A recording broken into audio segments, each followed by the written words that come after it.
how to turn off security delay on iPhone. Hello everyone, welcome to our channel. Let's see how we can do it. For this, just simply open up the settings of your iPhone, then scroll down and tap on the general settings. After that, click on this option of software update and wait for it to load.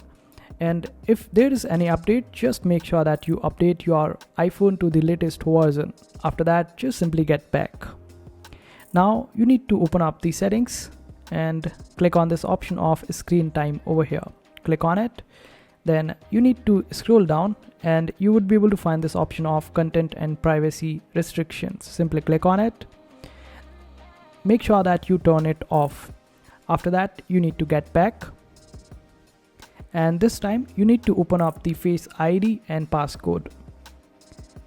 Simply type your password.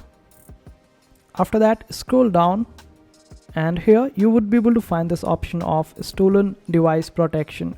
Simply click on it. Now make sure that you have selected this particular option of away from familiar locations and also turn off the stolen device protection. And after that, you would be able to turn off the security delay on iPhone, and this is how you do it. I hope this video was helpful. Make sure to hit that like button and also subscribe to our channel for more helpful videos.